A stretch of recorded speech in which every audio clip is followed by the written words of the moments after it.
What do you do if even that suggested bid is not giving any impressions? That's not abnormal, unfortunately. It's not abnormal to not get impressions. And so what I would say is that raise your bids, test raising bids. A couple of reasons why this could happen as well is you might have that particular search being triggered through another one and somewhere else in your ad structure for that product. So that could be another reason why. So if, for example, if that keyword is performing in, say, a phrase match and you go and you launch it in an exact match, it might take a while for that impressions to start shifting over to the exact match, which is fine and expected. Okay, so you can test that. I would honestly just test like increasing the bids here. Oftentimes, even if you're using the suggested bid, that doesn't necessarily mean that's a high enough or aggressive enough bid. The suggested bids are a good start, but you always need to optimize from there. There are other ways to do it, right? So anything that is going to increase your conversion rates will increase your ranking. Anything that increases the amount of orders that you're getting through that specific search will increase your ranking. That's why a lot of times sellers will do these things in tandem, like say testing coupons, potentially testing lower price point if you have the margins enough to be able to do that. If there's any sort of listing optimization that you've been putting off for a while. I also just today filmed, so expect it out within the next week or so, filmed a video on how to analyze your conversion rates versus your competition. There's some stuff going over the search query performance reports, how to use those to analyze. So if you're brand registered, I would keep a lookout on the YouTube channel. That's going to be helpful as far as like analyzing how is your conversion rate versus your competition. Best combination of map types for branded, generic, and competitor keyword targets. Yeah, I'm still a huge fan of using all the above. So we use exact match, phrase match, and broad match for pretty much all targets across the board. And now it does somewhat vary depending on the account budget and then what stage we're in, because you noticed when I was talking about product launches, I recommended launching specifically an exact match and sticking to that for a while. So I do think that that is applicable. What I would say is that the more aggressive you want to target something, the more specific your match type should be. And that's not because there's anything wrong with phrase match or anything wrong with broad match. Everything has their place. The difference between those is when I am aggressive in exact match, I can be 100% confident that my spend is being allocated to that specific search term. If that decrease in ad impressions means less people are seeing your product through the ads, and then the sort of cumulative, the way that the ads influence organic ranking is if the ads sales are happening through that one specific search. That's why I talk about if you're going aggressive, go an exact match so you can influence the sales velocity through that one specific search. If both the organic and the advertising combined All right. So unfortunately, my computer is apparently freaking out right now and it screwed up the intro video. So I guess we were just waiting around for a hot minute. Looks like we already have some people typing questions in the chat, already some people tuning in, which is fantastic. Super excited. I've been away for a minute. I've been away, but I've been doing some really insanely cool things that I am so excited about. So many developments and so many access points to the Amazon ads team. I'm so stoked for the future of Amazon advertising and what that looks like. But with that, I see a couple people watching. Can everyone see and hear me? Because my thing has been absolutely spazzing out. So hopefully I'm looking on my end. It seems like camera and audio are okay, but it may or may not be. So if you can see me, if you can hear me, let me know. Drop a like, drop a comment in the chat. Just give some interaction. Again, I'm already seeing some questions rolling in from Matt watching over on YouTube, which is super exciting. Thanks, Matt, so much.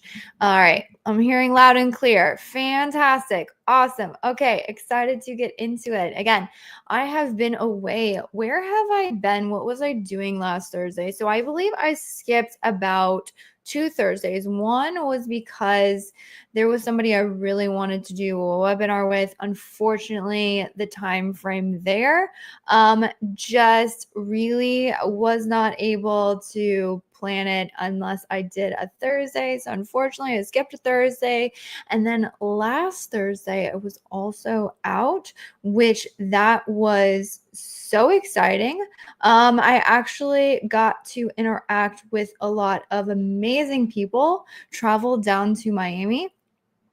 Let me see if I can pull up. So interacting with a lot of amazing people who, if you don't know, so like Brandon Young, Emma from Creatives by Emma, Daniela, Mina Elias, a lot of really cool just collaborations and a lot of interesting content and access to the Amazon ads teams came out of that. So I'm stoked. Definitely are going to want to stay tuned for this. Trust me, like I actually was able to send off like a questionnaire directly to like the Amazon ads team about like, hey, this is my understanding of how this works, but there's no real clear documentation. Can we get clarity on these things? And they said, yes, we'll get back to you. And I was like, oh my gosh, this is insane. So definitely are going to want to keep your Thursdays wide open for this, because not only am I going to stay super in the weeds, technical to the ground, I'm also going to be able to give you the most accurate information out there, because what I have found is that there's a lot of theories that are floating around about how Amazon advertising works,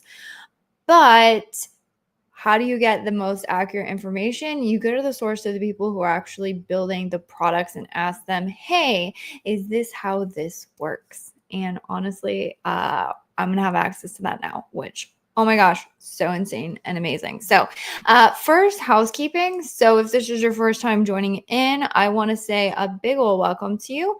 And if you're returning, we appreciate you. So, hey, my name is Elizabeth Greene.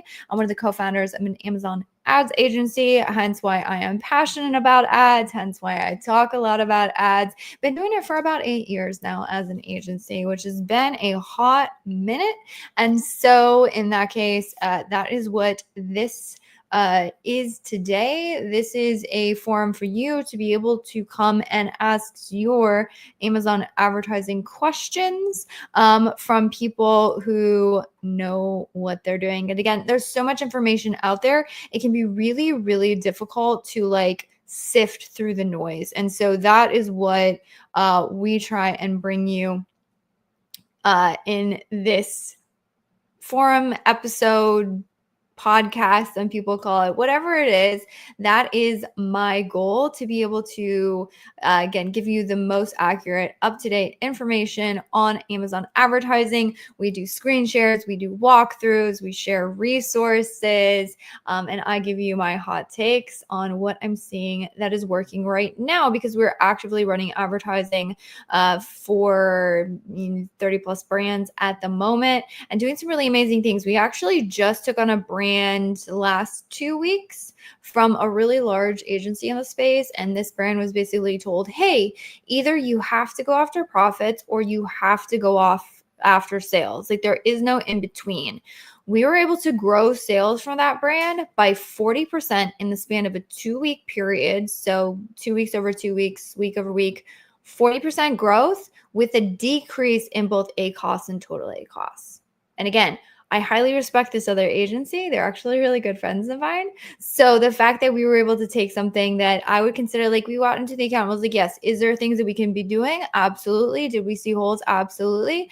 I didn't know it would be that big of it. Like, obviously you bring on people that you believe you can grow. So I don't fully believe we could grow them, but like that, honestly, I was blown away, and it's all thanks to my amazing account manager. But like I have direct access to him and I'm learning from him. So that is where I get my information now, is not just from like the Amazon ads team directly, not just from documentation, but also from my team who are like getting some insane results on accounts. All right, awesome. So you're saying, hey, how are you? I'm doing very well. Thank you for joining in. Again, feel free to drop your Amazon ad questions into the chat, and we will pull those up and get those answered. But without further ado, which this is all self-produced, so bear with me here. All right, cool. Let's get into it. Matt with some very specific questions. So he's saying, our product has some wild conversion swings. Yeah, these products can be a little bit rough, from 10% to 20% depending on the day. Do you leverage day parting for these scenarios? And Matt also says the hourly patterns are predictable as well. If you do use a day parting, are you just decreasing bids across the board via bulk file and then raising them X in the rules? That is a fantastic question, Matt. I'm going to pull up the first part of your question first, and let's talk about that. So my first thing would be like, validate that you have better conversion rates during certain hours. The best way to do that, if you don't have access to a software that allows you to aggregate it, so we use KPOC, love them. One of the things that they have in their reporting is the ability to build out like heat maps, and we can dig down into even to individual campaigns and say like, what does the conversion rate look like here? Providing you don't have access to that, no worries. What you can do is you can download a sponsored product campaign report. And when you select this report, you'll see the options to see hourly data. Now, what you're going to want to do is you're going to want to download, I like a 30-day date range. The thing is that this is going to have hourly data for every single campaign in your account. So as you can imagine, if you have a lot of campaigns and you get hourly data for like even a 14-day period, that can be a lot of information. So the report may be too big for you to be able to handle it if you download a 30-day date range. So you can try and see if you can even open it or if it works or if it bogs out. If not, you can look at a 14-day window. I would want to look at more than just one day though. And from here, what you can do is you would want to create a pivot table. I would create 2 pivot tables. I would create a pivot table that shows you how your overall account, you're going to want to aggregate it by the account. Most likely you're not going to have enough data if you look at every single individual campaign. And then what you're going to do is you're going to aggregate it by the hour of the day. So for these last 14 days, for hour 1, 2, etc., what is my conversion rates? You want to look at conversion rates. I also like looking at click-through rates and, just ACoS, and you also want to look at the number of clicks, right? So let's say you're like, oh, wow, my conversion rates is fantastic at like midnight. And then you realize like, oh, wait, those last 14 days, I only have like 1 click and 1 order. So you're going to want enough data to make a decision here. The second date, like pivot table that I would put is I would have it aggregated also by day of the week. So the first one, you're just looking at hours and it's like an aggregated of everything. The second one you want to look at is day of the week and then each hour of the day. So you're going to kind of layer that. And then that one, depending on how much data you have in your account, you may or may not have enough information to make a decision. So what do you do with that information though? You're asking like, hey, do we employ day parting? If there's the data to validate that it makes sense to do day parting, I would do day parting. Now, I would also caution this on, I've seen day parting work the best when, against one, that you can just actually validate it. But then 2, if you're really like noticing very distinct patterns in days where things are not converting as well. The other layer of this that I want to put on there is that this data is going to show you the conversions like on that same hour, but it is like, I am a notorious add to cart, and I use my cart as in like is kind of my wish list. So an example would be like, say I went through and when I'm browsing, if I see something I'm pretty sure that I would prefer to purchase, I will click a sponsored link because it's like, that's something I'm interested in. I try to be careful, not just like click around and waste people's money, but like when I'm personally shopping, I will click links, and then oftentimes I will add it to my cart, but then I'm like, well, I don't want to just purchase like one thing, or maybe I forget about it or I get distracted, but like I still had that click that happened. But then oftentimes I will go on to purchase it like a day later, a couple days later, when I've added a couple things to my cart, or I'm like, oh yeah, like just today what happened is I realized I wanted something, and then I went back and checked. I was like, oh yeah, I totally forgot I had the thing in the cart, so I purchased it as well, right? I believe like that click could have come through a sponsored ad, but yet that purchase, you're only looking at like, when you're looking at conversion rates, so clicks and orders, you're only looking at clicks and orders that happened on that one specific day or even hour. So as you can imagine, you're only looking at like immediate purchases, and there might be a lot of people who like do a lot of browsing later on in the day and then may not be like purchasers towards the end of the day. So your conversion rate will look very low during those hours. So I just want to preface this by saying, even if the data says like, oh my gosh, I have a 1% conversion rate at 2 a.m., those 2 a.m. shoppers could be leading to 7, what's a reasonable time to get up and purchase something? 9 a.m. sales. I don't know. And so I would be cautious with being overly aggressive here. But then your second part of this question, which honestly, I think this is a fantastic question, is, okay, so if I was going to apply day parting, how do I do it? What's my process? I will say, if you're going to apply day parting, you really want to do this with a software. It sounds like you're asking about bulk files. But what happens when you say decrease bids or do something, and then, oh my gosh, you totally forgot to wake up and upload and readjust your bids via a bulk file? Like, doing everything daily, multiple, during certain hours of the day, it's going to be, there's too much potential human error in that, is what I will say. So if you're going to leverage day parting, I would say basically a software is kind of a necessity. There's plenty of softwares out there. You just want to see like, how is it applied? So the one that we use, a lot of times will pause and unpause campaigns. They do have a bid adjustment capabilities in there, but to do the bid adjustments, you need to have the bid optimization software turned on. And so for us, we use our own internal tech for bid optimizations, so we don't leverage that part of the tool. And so how would you go about setting these rules? So I am a huge fan, if at all possible, and again, you need to ask, how does the bid optimizations work? How is that going to be leveraged with my current adjustment strategies? So again, depending on your current adjustment strategies, you may have to do like a pause or unpause.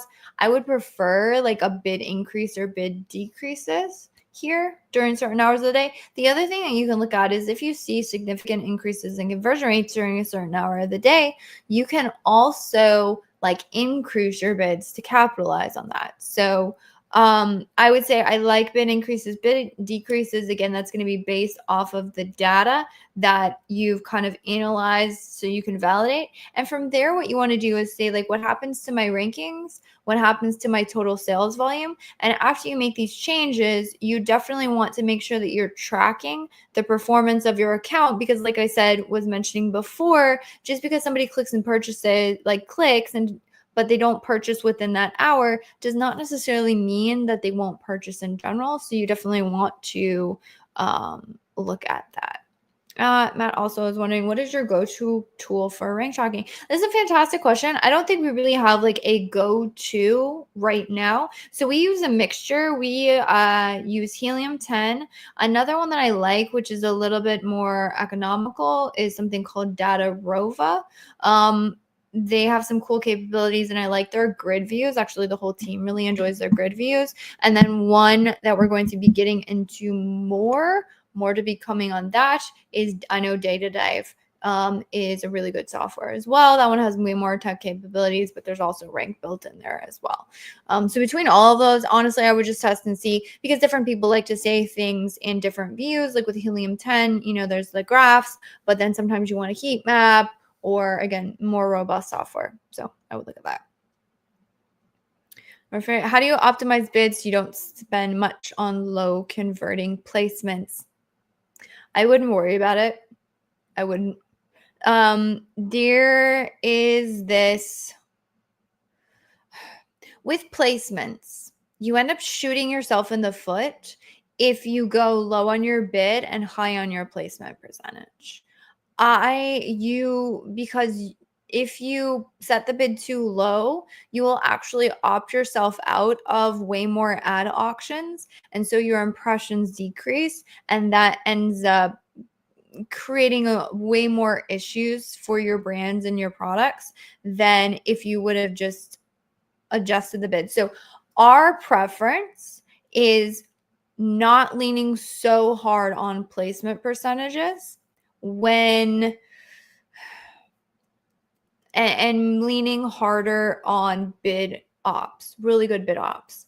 And so to do that, what we'll do is we'll look at the aggregate performance of that keyword, and then we'll adjust bids based on the individual performance. Because the problem is, if you're adjusting placement percentages in a campaign where there's multiple like targets, especially if these targets are, say, broader, so phrase match, auto campaigns, etc., the variables are so much, and there's no way to know that, oh, this specific target is driving like those really good top of search placements, because you could put a high top of search placement and then have another of your targets trigger for that top of search, but that one doesn't perform. Like there's very limited amounts to control. So our philosophy, lean harder on bid optimizations than placement percentages, and then only do incremental adjustments to the placement percentages where you're seeing that performance, and then just sort of work those two things in tandem. I'm not a huge fan of low bid, high top of search. It can work in certain scenarios. So I would say test it, but those are definitely like side test campaigns. Those are not like, oh, this is my main core strategy. I would say one potential exception would be if you had like, say, a single keyword exact match like ranking campaign, then you might go a little bit more hard on the placement percentages, because what's performing at what placement. But even in that scenario, I'm not going to go low bid, high top of search or whatever. I'm still going to keep a moderately good bid. Question regarding search query performance. When you're analyzing a report, what key metrics do you focus on while selecting keywords?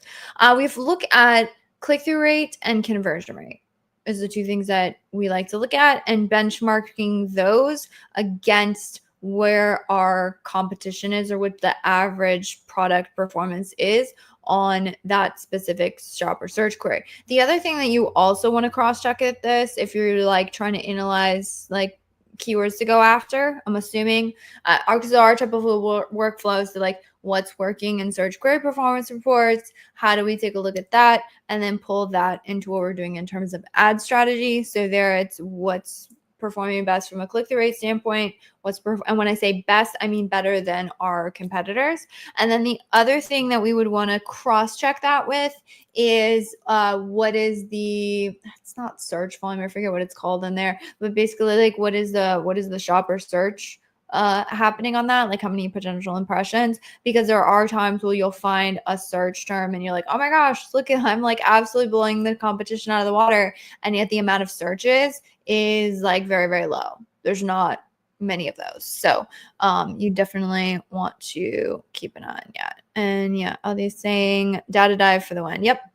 Data Dive is a fantastic tool. I know a lot of people use it. All right, cool. And then the other question is, once you identify strong keywords from that data, where do you recommend placing them?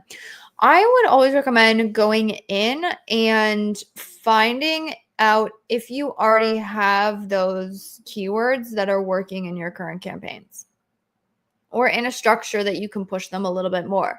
So an ideal scenario would be if I've identified some keywords, I go into my account, I see that I'm already advertising on them, and they were already in like a exact match single keyword campaign, and they're already working really well. I'm like, great. All I got to do is increase bids and budget for that, right? I can immediately push on that. Where it gets a little bit trickier is if, one, you have to rebuild it, you build that campaign out, or two, if it's just not in a really good structure to push. So from there, if we are doing any ranking pushes, we do like single keyword exact match, but we're not above using, say, a existing campaign, even if it has several keywords in it or isn't, quote, the best structure. But if we're finding that those keywords are the ones that perform the best, we would go ahead and push those targets. Because what we've seen is that oftentimes you'll rebuild that campaign in a structure that makes a little bit more sense. Again, single keyword exact match campaigns typically, but then the performance just isn't there. It doesn't work out very well. So in those cases, it's best to just like go after what's working. All right, Ashley, hey Elizabeth, how far in advance should we start ranking for events, occasional days, Father's Prime Day? Yeah, that's a great question. So yeah. I should tap in one of my account managers, Rachel. She's handling one of our like most volatile accounts in terms of the strategies. And let me see if I can pull it up. One of Helium 10's and I think a lot of keyword tools have rank volumes in there and historical rank volumes. But in terms of how far in advance you should start ranking, I would say it depends on where your current ranking is and how close you are. We try and look at ranking like you have when you'll notice the uptick. So then the slightly before we would notice an increase. And I'll show you what I mean because I think this would be I think this would be a helpful place to do a screen share on this. But what we would do is we'd look at when we can expect. I should have actually, let me look at another one. Let's look at Mother's Day gifts.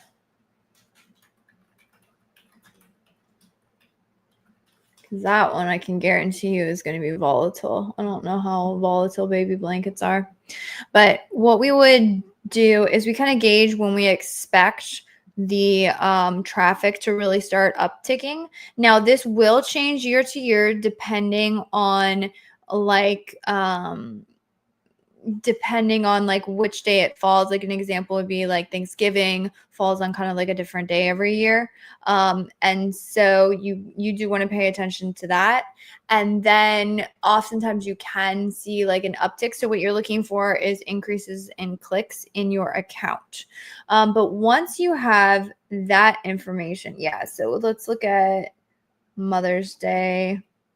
We'll look all the way out. So if we look at all time here, you can see like there's intense peaks of like, so right now you're seeing like a lot of intense peaks on the 1st to the 8th. Yep. And so this is kind of interesting. So you can see the shifts over time. So it used to be Mother's Day gifts was huge, and then it's since decreased. I'm sure that search volume hasn't gone anywhere, but it probably has shifted to another keyword. So I would probably take a look, be like, oh, that's interesting. What other keywords has it shifted to? But you notice every year, like around, you start to see the uptick. Okay, around the 15th, and then really around, looks like you see a real jump on the 22nd. Around the 22nd. So you can start to say like, oh, okay, so this is when I can anticipate the search volume going up. And then I would want to make sure that my ads are in a good position. When I say good position, I mean, you know, which campaigns work good for the product. You want to do an analysis, and we like to put these campaigns in a portfolio so you can go quickly click on it and kind of see what's going on, or use a specific naming structure so we can like search and then find them really quickly. And then the name of the game is we used to try and rank like off season. So like that was a philosophy, and honestly one that made a lot of sense till we tested it and realized that that's just a recipe for like zero profits. Is if the thought was if you can like go aggressive and rank like, you know, months before or like weeks before, just like push really aggressively, what we found is that the conversion rates just aren't as strong. And so you're in some ways like fighting against the current if you rank too early. So probably about here is where we start to get aggressive. So like right before, but you definitely do want to have a presence on those searches.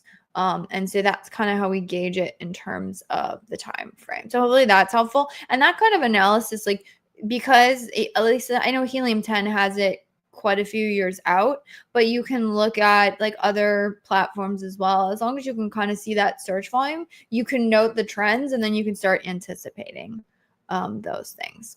Another question is, how do we forecast increase in sales due to event last year? For Father's Day, sales volume increased 3x over 2 days. Does that mean to expect the daily sales to triple? Yeah, that's a fantastic question. So it really has to do with this. You can see this volatility right here. It reaches a crescendo and then immediately plummets. So what we've seen is that as soon as the ship times will not allow the product to arrive in time, that's when you start to see the decrease. The thing is that can actually happen differently year over year. So there was one year where I think our ship times were really strong. Maybe like we were in certain fulfillment centers, whatever the case was. I think it was like 1 day out or 2 days out. And then there was another day or like another year where we got the badge of like, hey, it doesn't arrive by Mother's Day. I think it was like they're 4 days out, which significantly hurt our impact. And yes, what you will find is that there's this like ultimate crescendo of sales that happens. And again, so what we found is that sales trends really follow these search volume peaks and valleys. So this, if you would analyze something like this, like if I'm looking at, say, let's do like last 30 days, you can see how this sales trend just continues to like, expect your sales to very much follow that growth curve and then insanely drop off. So we found that especially for like Father's Day, no, some people don't purchase as much for Father's Day. Mother's Day is definitely a huge one. Like Valentine's Day, depending on your product. I'm trying to think if there's other ones that have like a very distinct, I think those are the main ones that we noted. You'll see this played out as well during Q4, but the ramp up period and the growth period is over like a longer extended time. Mother's Day, Father's Day, Valentine's Day, where there's like a very distinct, like 1 day event and people are purchasing, like there's a very strong crescendo that reaches its peak. I want to say it's like 3 to 4 days out from the actual event, which, yeah, so it can be kind of difficult. And as far as anticipating this, what we've done is we've looked at, maybe I can take this down and see. I don't remember where we built out a forecast, but we did try and build out a forecast, sort of kind of anticipate and try and get an understanding of like what we could expect for our growth. It's extremely volatile, so unfortunately it's quite difficult, but you can try and just like do things off of search volume, which may work. Actually, I want to see if I can find that as we go through these other questions. All right, great question again.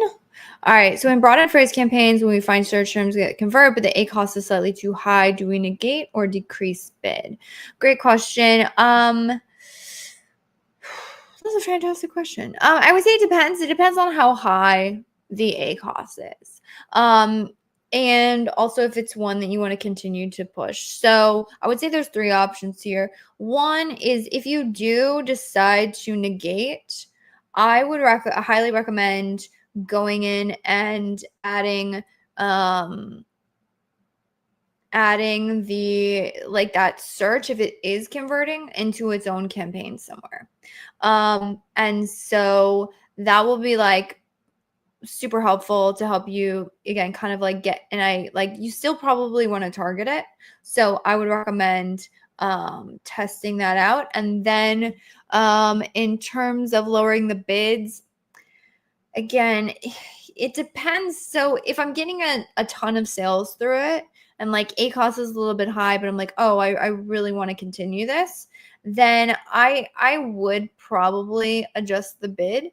But if you're seeing that like it's not getting a ton of sales and it's not like a super important search term to have active, then you could try adding a negative keyword. And then well, again, if it is making sales, I would try testing it somewhere else, because then you could put like a lower bid on it. Good question. Which API do you use for bid optimization? Does API optimize the bids differently for campaigns with placement? Yeah, so API is just simply a way to talk to Amazon's internal channels.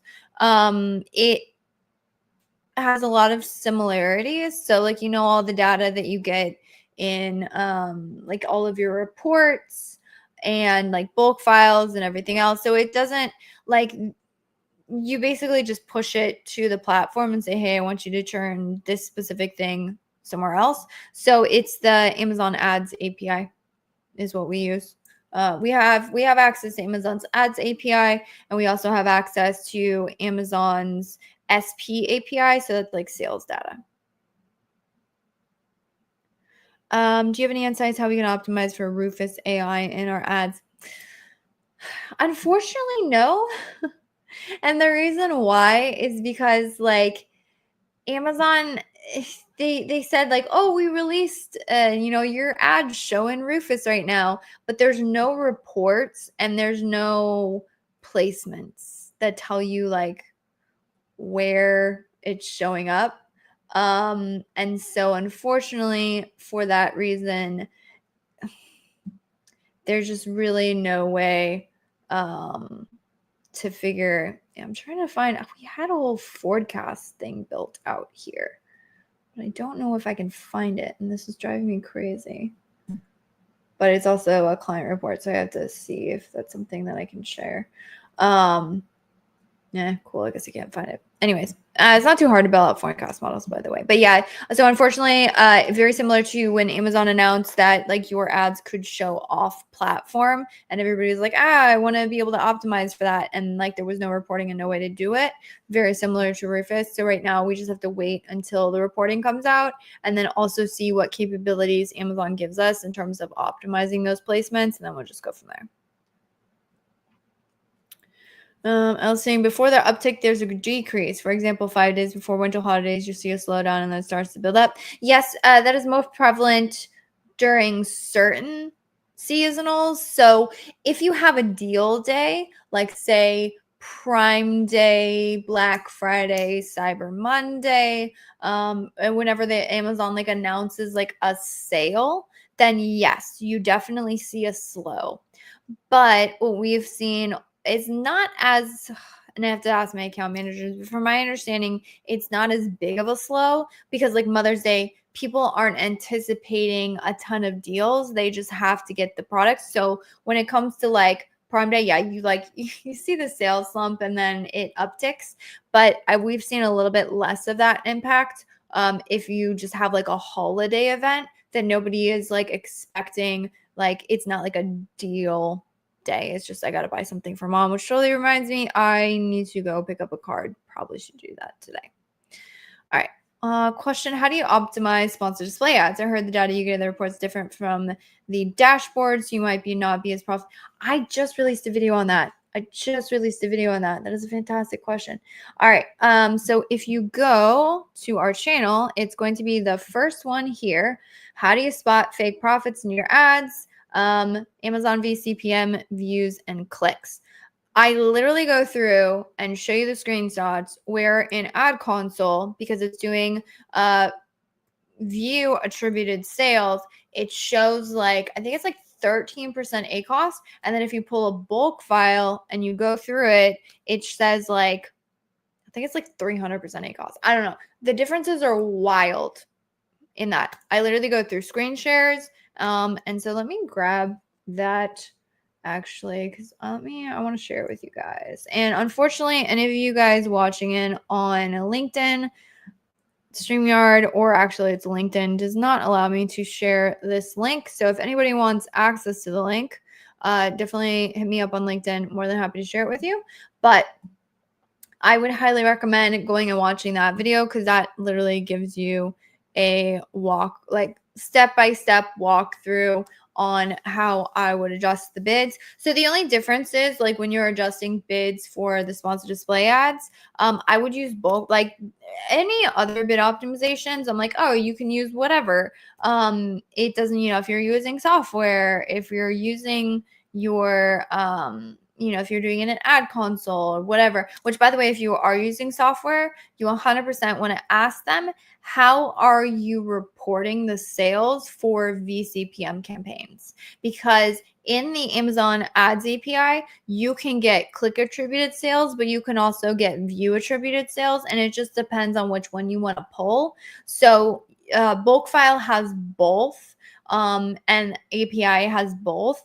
So you want to ask them like, all right, when you're reporting on this, when you're pulling the data, which one are you using? Because that will tell you if you are, again, optimizing based on the wrong information. I don't say it's not wrong, it's different.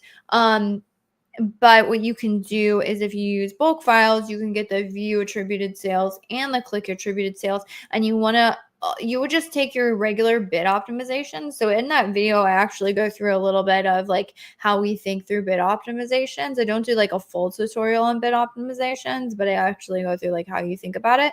And from there, you would just make sure you're calculating your ACoS on the click attributed sales, orders, clicks, and ACoS. So just take into account the click attributed ones, not the view attributed ones, because the ad console only shows you the view attributed sales. But that's a fantastic question. Great question. Awesome. So format of this, if you have an Amazon ads question, which I kind of rolled through all of those. So hopefully everyone's finding this valuable. But if you have an Amazon's ad question, make sure you type it into the chat. I'll pull it up on screen, just like Ashley's question, and I will get you answered. Like you said, I know what's coming out in terms of videos. I have our resources, so we'll do screen shares or whatever everyone needs. So make sure that you guys can get the best answer possible to your Amazon ad questions. I've been rolling for about, goodness, 30 minutes now. So depending on what kind of questions come in the chat over the next little bit, we'll keep rolling unless I've exhausted all of your questions, and you guys probably have a lot to think through. So in that case, I will probably end up ending the stream a little bit early. Ooh, Amazon Marketing Cloud. Cool. Great question. Yes. So Amazon Marketing Cloud, AMC, which also let me pull up YouTube again. So I had two amazing guests on. One, Neha from Adam 11. So she talked through transforming Amazon ad strategy with AMC. Let me drop that one into the chat. And then I highly recommend subscribing. We are currently editing it. But my good friend Michael from Ads Badger, he also had some really good tips when it comes to how he's using AMC in their campaigns. He had like 3 different ways he was using it in different audiences. And so I would highly recommend pay close attention, subscribing, because that video should be coming out shortly. We're finalizing editing. But for you, what is your current, marketing scenario? So the one thing I will say is that if you want access to AMC currently, you do have to go through a provider. So the way that they worked it out is you have to be part of the Amazon Advertising Partner Network, and then they will give you an AMC instance that will allow you to create, or they'll give you a seat, which will allow you to create instances for your brands. They haven't, unless they changed anything, but I haven't been paying attention because we have access to AMC. I don't believe any individual sellers can currently get access to an AMC seat. So you have to go through somebody, but providing you have, and there are tools out there that will allow you to build AMC audiences and give you access to AMC. So you can go through somebody, could be a tool provider, but and right now, unless we obviously are leveraging it for our clients, but we don't unless you're working with us, we wouldn't be able to get it for you. Not with our current capabilities, because you have to have like an interface. It's a whole thing. Anyway, so how are we leveraging it? So one of the ones that we've been launching recently, and we've kind of launched this across all our brands, and we've seen it work really, really well, is the cart abandoners. So it's like, hey, Amazon, build me an audience of shoppers who added my product to cart and then didn't purchase. And then you can use those and you can leverage that audience in we've been launching automatic campaigns, specific automatic campaigns for the AMC audiences. And that actually has been working really well. Now, if you're not aware of how you actually leverage AMC audiences in your campaigns, what you do is you would what is the word? So what you would do is you would use it like a placement percentage. So you can't, and unfortunately there's no negative placement percentages. I wish there was, because I would love to say like, hey, only these AMC audiences, these are the ones and the only ones I want to bid for. But right now, you kind of just have to see like, hey, I want to increase placements for this. So it can increase your bids. You need to be a little bit cautious of performance there. But otherwise, again, when it first came out, it was like, oh yeah, this will be interesting. And then we've really, I'm like, we're basically rolling it out for all brands right now. And it's been working. So it's awesome. Do you make use of Amazon business placements? If you do, how do you efficiently use it? Yes, I would treat it like any other placement percentage. I would never think it. So you can absolutely you can absolutely what is my brain saying? Absolutely apply the same placement percentage like strategies that you're using for the other ones to your business placements. So for us, our general strategy is it working? Yes. Increase it incrementally. Incrementally is like 10, 20%, sometimes like 15%, sometimes 5, depends on, you know, how different it is, like how good the performance is versus like our averages for that campaign, and then test and adjust from there. But you can treat it exactly like any other placement. So far, you're using AMC to adjust the frequency cap for DSP accounts, but I want more suggestions on how to bust. Okay, yeah. So for us, we're leveraging it. Obviously, we're leveraging it for DSP.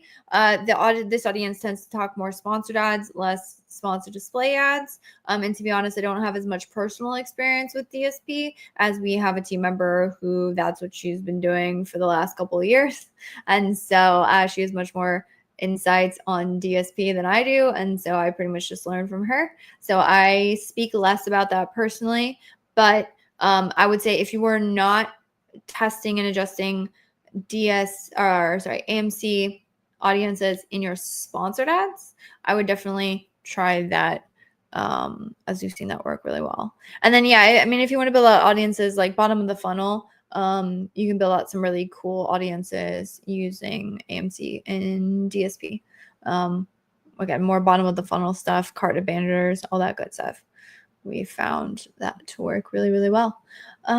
Cool. So if anyone has got some other Amazon ad questions rolling in, if anyone else has any questions, definitely let me know. More than happy to dig into it. And if anyone else is has anything that they want us to, again, like dive into, more than happy to do like some pretty deep dives on the info. But if no one else has any, I think we're about 15 minutes out from time, so we might end early depending on what you guys want or need with Amazon advertising. So I'm going to stick around here for a little bit. Again, super excited about the things that are coming out. Just so you know that Amazon as a whole, but Amazon advertising has definitely embraced AI, and there's some really cool stuff coming out that I'm personally super excited for, that will just make it a lot easier for brands to take advantage of some ad types that they're really hesitant to because they lack the creatives for them. So I'm really, really excited to see the rollout of that. We got a sneak preview over the weekend, some other stuff that they're working on. And then Amazon as a whole is going into their planning season right now. So they're actually planning out the roadmap for the year, and the projects that they're going to be working on and the priorities. We were able, along with the other people over the weekend, were able to give some insights and some feedback based on what we think sellers would really want to see in terms of priorities. So I'm really excited to see how that's going to shape up. And like I said, the future of Amazon advertising and capabilities, it's amazing. I will have to say it is amazing. Cool. So with that, I think I'm going to end the stream a little bit early. I'm not seeing any questions roll in. Quick recap again, if this is your first time running across the stream, You are amazing. And if you are a return, I'm seeing a lot of return viewers. Love you guys. You guys are awesome. Would not have a show without you. So yeah, my name is Elizabeth Greene, co-founder of Amazon Ad Agency. If you have a brand and you would like to get a second look at your ads, you can feel free to request an Amazon ads audit. Of course, my goal with the audit is for you to be like, oh my gosh, you are amazing. I love you. Yes, please take over my ad account for me. I will happily pay you to do it. But if you're not there yet, totally understand. Promise I'm not going to hard sell you. I just want to add value and then hope you see the value in us. So with that, really appreciate everyone joining. This has been awesome, and I will see you all in the next one. Thanks, guys.